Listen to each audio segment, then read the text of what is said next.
नमो अरिहंताणम, नमो सिद्धाणम, नमो आयरियाणम, नमो वज्रायाणम, नमो लोये सव्यसाहूनम,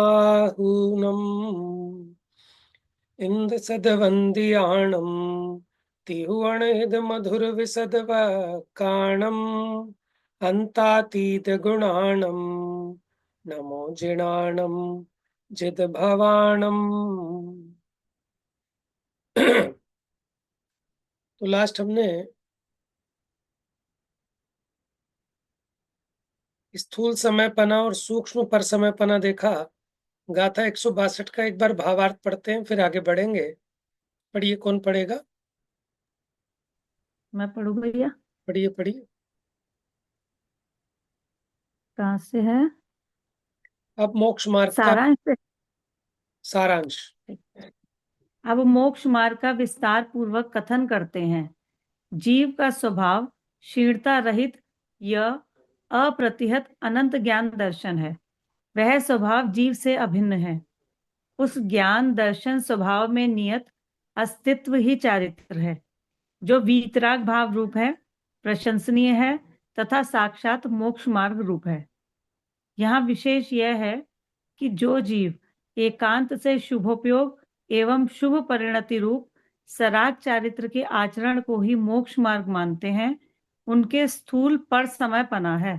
परंतु जो ज्ञानी जीव निर्विकल्प समाधि में स्थिर होने की इच्छा वाला है, परंतु सामग्री की विकलता या अपूर्णता के कारण निर्विकल्प समाधि में स्थिर नहीं हो पाता है, तब अशुभ से बचने के लिए हे बुद्धि से शुभोपयोग का आश्रय लेता है। वह सूक्ष्म पर समयपना है। देखिए, यहाँ यदि स्थूल परसमयपना किसको कहा? कि जो शुभोपयोग से मुक्ति होना मानता है। ठीक है, सराग चारित्र कोई मोक्ष मार्ग मान लेता है, वो स्थूल परसमयपना है। और सूक्ष्म परसमयपना में क्या है? कि वो चाहता तो निर्विकल्प समाधि में स्थिर होना है, लेकिन स्थिर नहीं हो पाता। इसलिए अशुभ से बचने के लिए हे बुद्धि से शुभोपयोग का आश्रय लेता है। तो स्वरूप से तो वो भी बाहर है और वो भी बाहर है, लेकिन वो पहले वाला जो था, वो सराग चारित्र में शुभ क्रिया में संतुष्ट हो गया, उसी को मोक्ष मार्ग मान के बैठ गया, तो उसको स्थूल पर समयपना कहा। और यहाँ ये निर्विकल्प समाधि में स्थिर होना चाहता है, हो नहीं पा रहा, इसलिए सूक्ष्म पर समयपना कहा। आगे पढ़िए। यद्यपि तीर्थंकर आदि पुराण पुरुषों की तथा नव पदार्थ 6 द्रव्यों के प्रतिपादक आगम को हृदयंगम करके आगम की भक्ति करने वालों के उस काल में पुण्याश्रव होता है, वह पुण्याश्रव मोक्ष का कारण नहीं है। तथापि कालांतर में उसके आधार से निराश्रव शुद्धोपयोग परिणाम पाने की भूमिका तैयार होती है। इसलिए उस पुण्याश्रव को व्यवहार से परंपरा मोक्ष का साधक भी कहा गया है। परमार्थ से पुण्याश्रव का स्वरूप मोक्ष साधक नहीं, अपितु शुभ बंध साधक है। इसलिए आचार्य उसे साक्षात मोक्ष मार्ग का अंतराय भी कहते हैं। वास्तव में पंचास्तिकाय प्राभृत शास्त्र का साक्षात तात्पर्य तो मोक्ष की कारण रूप वीतरागता ही है, जो साक्षात मोक्ष मार्ग है। ऐसा श्रद्धान ज्ञान एवं आचरण करना चाहिए। यही इस गाथा का सार है। अब ये बताइए, जो पुण्याश्रव है वो मोक्ष का साधक है कि बाधक है?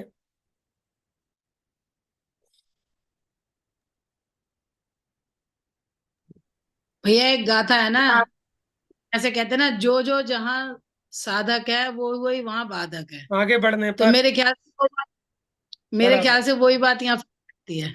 सही है। निचली भूमिका में जो साधक था, अब आगे बढ़ने पर भी अगर आप उसे नहीं छोड़े तो वो बाधक हो जाएगा। जैसे ट्रेन में आपका बैठना शिखर जी जाने के लिए साधक था, लेकिन स्टेशन आ गया पारसनाथ और फिर भी आप उसको नहीं छोड़े, तो वो बाधक हो जाएगी ट्रेन आपको शिखर जी पहुंचने के लिए। ठीक है, चलिए, ये अपनी गाथा हो चुकी थी। अब गाथा 163, समय व्याख्या की 155 नंबर गाथा। जीव स्वभाव में नियत चारित्रवान के, माने जीव का स्वभाव क्या बताया, ज्ञान दर्शन, उसमें जो नियत माने स्थिर है, संतुष्ट है, वो चारित्रवान है, उसके मोक्ष मार्ग पना है। जीवो सहावणीय दो, अणियत गुण पज्ज ओद पर समो, यदि कुणदि सगम समयम अभस्सदि कम बंधादो। जीव स्वभाव नियत है पर अनियत गुण पर्याय, यदि है पर समय करें स्व समय, यदि कर्म बंध से हो मुक्ति। देखो, जीव स्वभाव नियत होने पर भी अनियत गुण पज्य, जो गुण पर्याय हैं, माने जीव स्वभाव नियत होने पर भी अगर अनियत गुण पर्याय वाला हो तो पर समय है। यदि वह स्व समय को करता है तो कर्म बंध से छूटता है। अब चलिए देखते हैं, टीका में देखते हैं क्या खोलते हैं आचार्य देव इसका अर्थ। पढ़िए टीकार्थ। स्व समय के ग्रहण और पर समय के त्याग पूर्वक कर्म क्षय होता है। ऐसे प्रतिपादन द्वारा यहाँ जीव स्वभाव में नियत चारित्र वह मोक्ष मार्ग है, ऐसा दर्शाया है। संसारी जीव ज्ञान दर्शन में अवस्थित होने के कारण स्वभाव में नियत होने पर भी जब अनादि मोहनीय के उदय का अनुसरण करके परिणति करने के कारण उपरोक्त उपयोग वाला यानी अशुद्ध उपयोग वाला होता है, तब भावों का विश्व रूपपना ग्रहण किया होने के कारण उसे जो अनियत गुण पर्यायपना होता है वह पर समय अर्थात पर चारित्र है। वही जब अनादि मोहनीय के उदय का अनुसरण करने वाली परिणति को छोड़कर अत्यंत शुद्धोपयोग वाला होता है, तब भाव का एक रूपपना ग्रहण किया होने के कारण उसे जो नियत गुण पर्यायपना होता है वह स्व समय अर्थात स्वचारित्र है। देखिए, यहाँ अब स्वसमय वास्तव पर में समय की चर्चा की, और यही चर्चा समय सार की दूसरी गाथा में भी है, स्वसमय और पर समय की। वहां तो कहा जो कर्म उद्गल के प्रदेशों में स्थित है वो पर समय है, जो आत्म प्रदेशों में स्थित है वो स्वसमय है। तो कह रहे हैं यद्यपि जीव कभी भी अपने ज्ञान दर्शन से बाहर नहीं जाता, लेकिन मोहनीय के उदय का अनुसरण करके उपरक्त स्वभाव वाला होता है। उपरक्त माने उपाधि। जैसे स्फटिक मणि लाल फूल का संसर्ग करे तो वो लाल हो जाती है स्फटिक मणि, उसको कहते हैं उपरक्त स्वभाव। ऊपरी, वो उसका अपना मूल स्वभाव तो नहीं है स्फटिक का, लेकिन लाल रंग के संयोग से स्फटिक मणि लाल रूप परिणमित हुई। ऐसे चैतन्य का अपना निज स्वभाव तो शुद्ध है, ज्ञान दर्शन वाला है, लेकिन मोहनीय कर्म की उपाधि में आत्मा रागी विकारी होता है। तो और उसने विश्व रूप पना ग्रहण करता है, माने अनेक प्रकार के विकारी भाव होते हैं। इसलिए जो अनियत गुण पर्यायपना वाला है वो पर समय है, पर चारित्र है।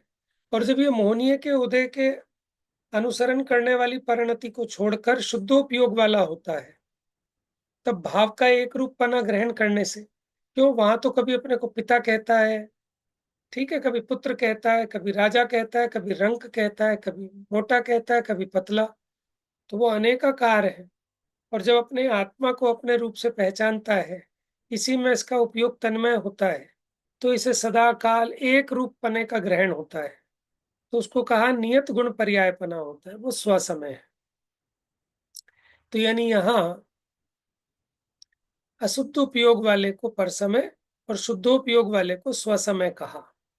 बड़ी अब वास्तव में अब वास्तव में यदि किसी भी प्रकार सम्यक ज्ञान ज्योति प्रकट करके जीव पर समय को छोड़कर स्व समय को ग्रहण करता है तो कर्म बंध से अवश्य छूटता है। इसलिए वास्तव में जीव स्वभाव में नियत चारित्र वह मोक्ष मार्ग है। तो जो अपने स्वरूप में नियत हुआ ऐसा चारित्र, देखो चारित्र दो प्रकार का कहा, स्वचारित्र और पर चारित्र। स्वचारित्र को स्व समय कहा, पर चारित्र को पर समय कहा। तो जो अपने में स्थित है वो स्वचारित्र है, और जो पर में स्थित है वो पर चारित्र यानी पर समय है। जो अपने ज्ञान दर्शन में स्थित है उसी में अपनापन करता है, उसी रूप अपना संचेतन करता है, शुद्धोपयोग, वो स्वसमय है। और जो पर पदार्थों में ये मैं हूं, ये मेरा है, ऐसी कल्पना पूर्वक उसी में लीन होता है, वो पर समय है। तो इसलिए जो पर समय पना छोड़कर स्व समय पने रूप होता है, वो कर्म बंधन से जरूर छूटता है। इसलिए जीव स्वभाव में नियत चारित्र, कैसा चारित्र? जो अपने स्वरूप में स्थित है, वो मोक्ष मार्ग है। अब तात्पर्य वृत्ति 163 नंबर की गाथा की टीका में, स्व समय रूप उपादान से कर्म का क्षय होता है, इसलिए जीव स्वभाव में नियत चरित्र मोक्ष मार्ग है, ऐसा कहते हैं। पढ़िए। जीव निश्चय से स्वभाव में नियत होने पर भी अनियत गुण पर्याय रूप होता हुआ पर समय होता है। उसका विस्तार, प्रथम तो जीव शुद्ध नय से विशुद्ध ज्ञान दर्शन स्वभाव है। पश्चात व्यवहार से निर्मोह शुद्धात्मोपलब्धि के विरुद्ध अनादि मोहोदय के वश से मति ज्ञानादि विभाव गुण नर नारकादि विभाव पर्याय रूप परिणत होता हुआ पर समयरत होता है। किंतु जब निर्मल विवेक ज्योति के उत्पन्न होने से, परम आत्मानुभूति लक्षण से, परम कला के अनुभव से शुद्ध बुद्ध एक स्वभावी आत्मा को भाता है, तब स्व समय स्वचारित होता है। देखिए। यदि कदाचित स्व समय को करता है। हाँ, देखिए, यहाँ इन्होंने कहा था ना, अनियत गुण और पर्याय। तो अनियत गुण में क्या लिया? मति ज्ञान आदि विभाव गुण। यद्यपि मति ज्ञान आदि भी पर्याय हैं, ठीक है, लेकिन उनको भी गुण नाम से कहा जाता है। तो मति ज्ञान आदि विभाव गुण, नर नारक आदि विभाव पर्याय, माने शरीर संबंधी जो व्यंजन पर्याय हैं, उनको पर्याय में कह दिया। ऐसा उस रूप परिणमित होता हुआ पर समय होता है। और जब आत्मानुभूति लक्षण से शुद्ध बुद्ध एक स्वभावी आत्मा को उपयोग का विषय बनाता है, उसको भाता है, तब वो स्वसमय होता है। यदि कदाचित।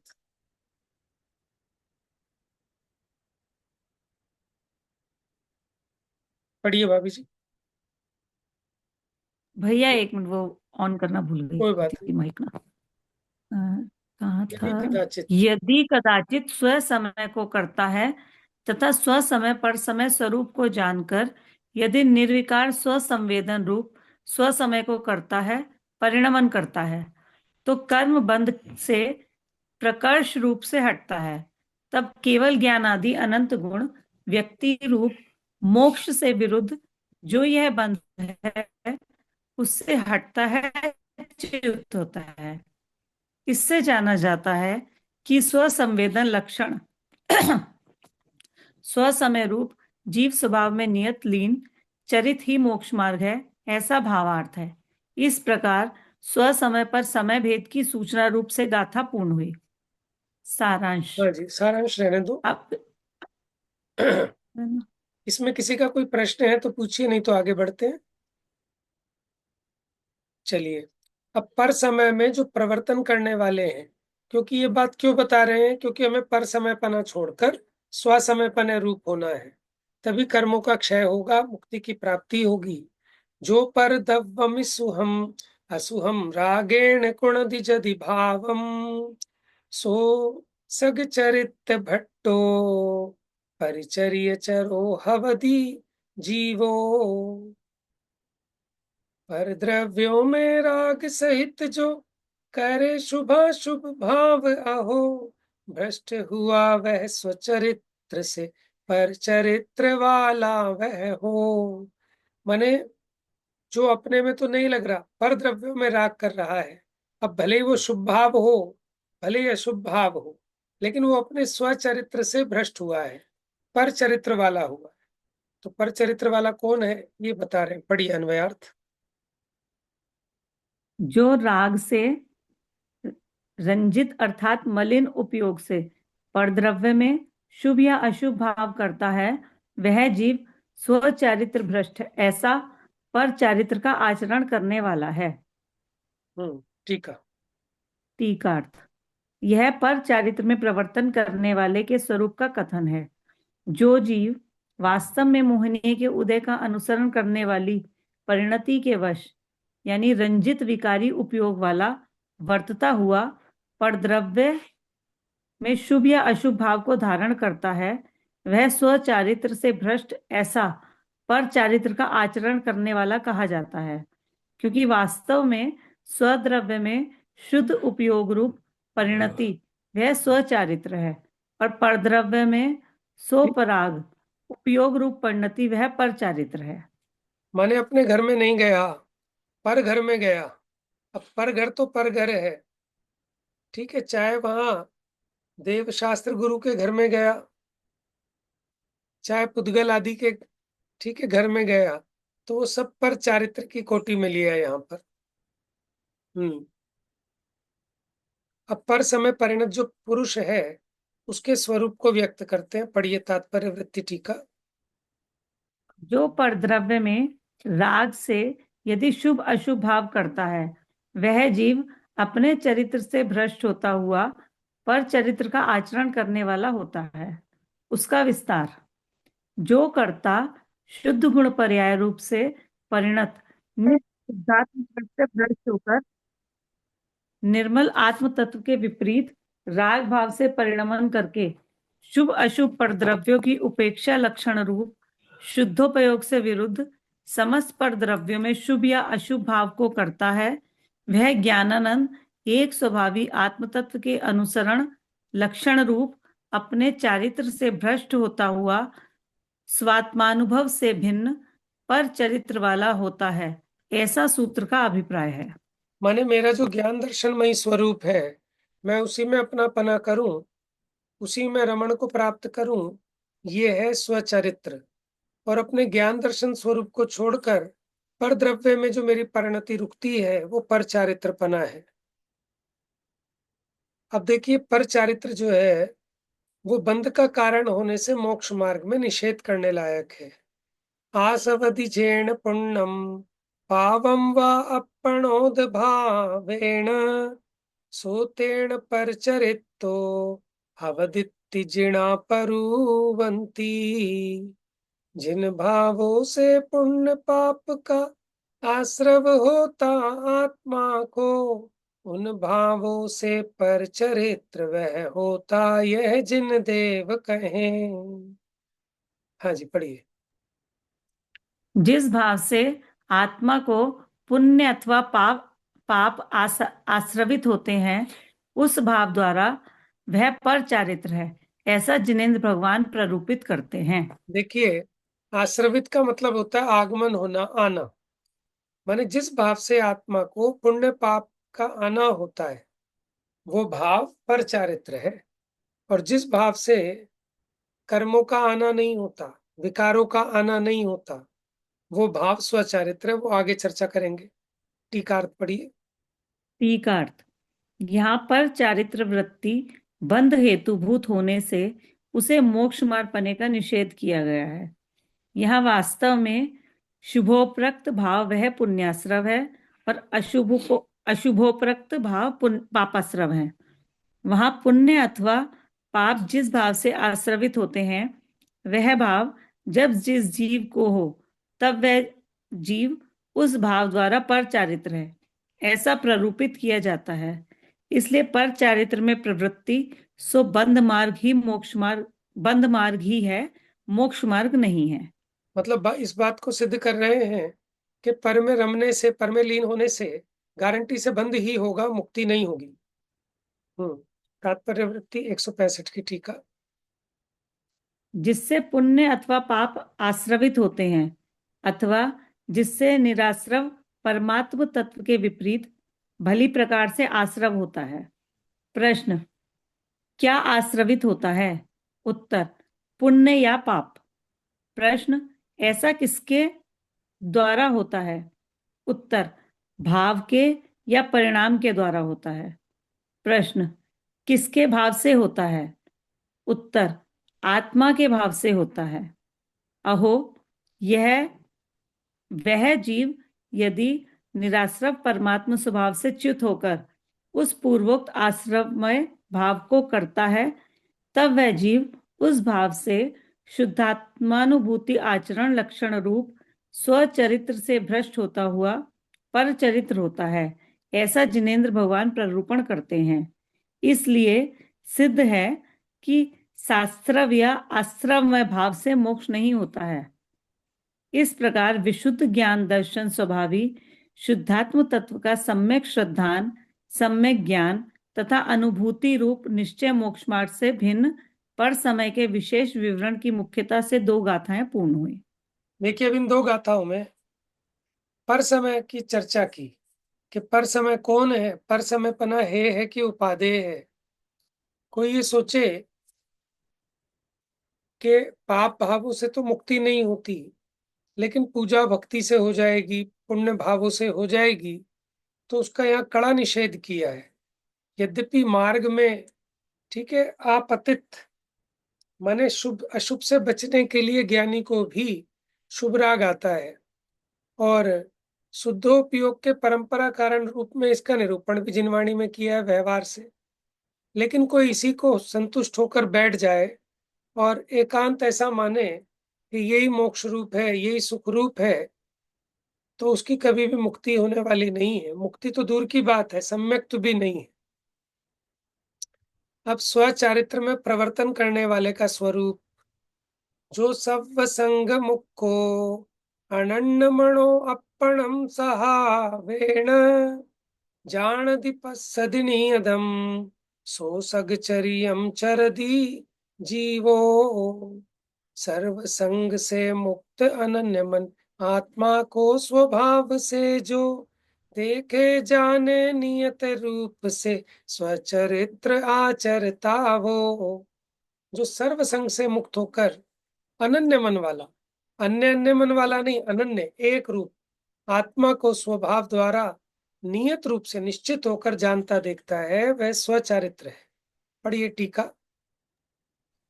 यह स्वचारित्र में प्रवर्तन करने वाले के स्वरूप का कथन है।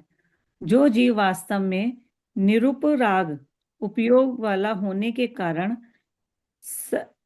सर्वसंगमुक्त वर्तता हुआ, पर द्रव्य से व्यावृत उपयोग वाला होने के कारण अनन्य मन वाला है, वर्तता हुआ व्यावृत का आत्मा मतलब, को व्यावृत माने क्या होता है? निरपेक्ष, उससे निवृत्त होना, उसका त्याग होना, उससे हटना। तो परद्रव्य से व्यावृत माने मुक्त होना, निवृत्त होना। तो जिसका उपयोग परद्रव्य से हट गया, ऐसा वो अनन्य मन वाला, अन्य अन्य मन वाला नहीं, अनन्य, क्योंकि एक आत्मा ही उसके ज्ञान का विषय है। तो जो ऐसे आत्मा को उसी में स्थिर होकर जानता देखता है, वो स्वचारित्र आचरण कर रहा है। क्योंकि वास्तव में दृषि ज्ञप्ति स्वरूप पुरुष में, पुरुष माने आत्मा, दृषि माने दर्शन, ज्ञप्ति माने ज्ञान, ऐसे आत्मा में तन्मात्र रूप से माने तन्मय होकर वर्तना, वो स्वचारित्र है। तात्पर्य वृत्ति टीका पढ़िए। वह कर्ता निज शुद्धात्म संवित्ति अनुचरण रूप परमागम भाषा से वीतराग परम सामायिक नामक स्वचरित का आचरण करता है, अनुभव करता है। प्रश्न, वह कौन है? उत्तर, वह जीव है। प्रश्न, कैसा जीव है? उत्तर, जो सर्वसंग परिग्रह से मुक्त, रहित या शून्य होकर भी निस्संग परमात्मा की भावना से उत्पन्न सुंदर आनंद झरता हुआ परमानंद एक लक्षण रूप सुखामृत के रसास्वाद से पूर्ण कलश की तरह सर्वात्म प्रदेशों से भरा हुआ है। देखो कितनी गजब की प्रश्न, बात है। सर्व संग से मुक्त है, संग माने परिग्रह, तो सर्व संग से रहित होकर भी अनंत माने आनंद झरता है, उसके परमानंद सुख को पूर्ण कलश की तरह सर्वात्म प्रदेशों से भरा हुआ है। माने ये अपनी भूल है कि परिग्रह से सुख आता है कि परद्रव्य से सुख आता है, क्योंकि मुनिराज भी सर्व संग से रहित होते हुए भी निस्संग परमात्मा की भावना से सुंदर आनंद को प्राप्त करते हैं। और हम भी, ठीक है, पहले तो उनका भरोसा लाएं, तो फिर अपने में भी पुरुषार्थ करके वैसा अपने स्वरूप को प्राप्त कर सकते हैं। हाँ जी, और कैसा है? प्रश्न, कैसा जीव है?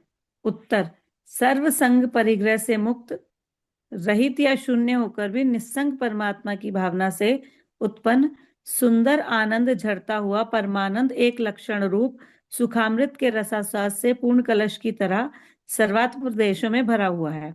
प्रश्न, और कैसा है? अनन्यमय, अनन्य मन है, कापोतलेश्या जैसे दृष्ट, श्रुत, अनुभूत, भोग, आकांक्षा आदि समस्त प्रभावों से उत्पन्न विकल्प जाल से रहित एकाग्र मन है। अनन्य मन का प्रश्न, क्या किया? एकाग्र मन। मन की चंचलता कैसे होती थी? जो मन नाना विषयों में भोग आकांक्षा रूप के विकल्प करता था, वो होता था अन्य अन्य रूप मन। अब हो गया अनन्य, माने एकाग्र। पढ़िए। प्रश्न, पुनः क्या करता है? उत्तर, जानता है, स्वपर के ज्ञानाकार से प्राप्त करता है, देखता है, निर्विकल्प रूप से अवलोकन करता है, निश्चित रूप से जानता है, अवलोकन करता है। प्रश्न, किसको जानता है, अवलोकन करता है? उत्तर, निजात्मा को जानता अवलोकन करता है।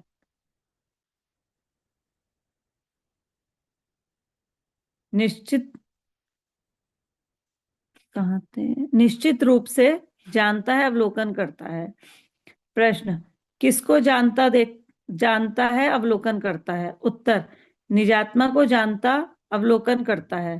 प्रश्न, किसके द्वारा जानता है, अवलोकन करता है? उत्तर, निर्विकार चैतन्य चमत्कार प्रकाश के द्वारा जानता है, अवलोकन करता है। इससे सिद्ध है कि विशुद्ध ज्ञान दर्शन लक्षण रूप जीव स्वभाव में निश्चल ठहरना मोक्ष मार्ग है।